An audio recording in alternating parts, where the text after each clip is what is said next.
তো ভাই আজকে হচ্ছে ডে 2 ইন ঢাকা। আজকে আমরা যাচ্ছি গুলিস্তানে আমারই ডিজাইন করা 123 পিস গেঞ্জি প্রিন্ট করতে। প্রথমে আমরা চলে যাই রাজারবাগ পুলিশ হসপিটাল, কারণ ওখান থেকে আমার জিজু কিছু ওষুধ নিবে। তারপর সেখান থেকে বের হয়ে রাস্তায় হাঁটার সময় দেখতে পাই বিভিন্ন রকমের গাড়ি। ভাই গাড়িগুলো দেখতে সেরা লাগতেছিল, সব সেকেন্ড হ্যান্ড গাড়ি বিক্রির জন্য এখানে রাখা হয়েছে। আমরা রাস্তার পাশে দেখতে পাই কিউই এবং রামবুটান বিক্রি করতেছিল। আমরা দেরি না করে দুইটা কিউই এবং দুইটা রামবুটান কিনে ফেলি। ভাই তোমরা এই দুটার দাম জানো?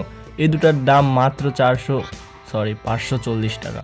মানে শুধু এই চারটার দাম যদি 540 হয় তাহলে বোঝো কেজিতে কয় টাকা দাম হয়। তারপর আমরা গেঞ্জি প্রিন্ট করার জন্য লিফটে উঠে চলে যাই আমাদের সেই গন্তব্য স্থানে। এখানে যে এত দোকান ভাই তোমরা কনফিউজ হয়ে যাবা যে তোমরা কোন দোকান খুঁজতেছো, আমরাও ভাই হয়েছিলাম। তো তারপর আমরা গেঞ্জি প্রিন্ট করে গেঞ্জি নিয়ে চলে যাই বাসার উদ্দেশ্যে। ভাই দেখতে পারতেছো কতগুলো টি শার্ট, এগুলো কিন্তু আমার নিজের ডিজাইন করা, আর এগুলো কিন্তু আমাদের ফার্মেসির তরফ থেকে দেওয়া হচ্ছে। আসলে আমাদের গ্রামে নামযোগ্য, এই জন্য আমরা এগুলো দিচ্ছি। এই গেঞ্জিগুলো সবাই পরলে কেমন লাগে সেটাও আমি দেখাবো, তার জন্য চ্যানেলটি সাবস্ক্রাইব করে একটা লাইক করে দিও।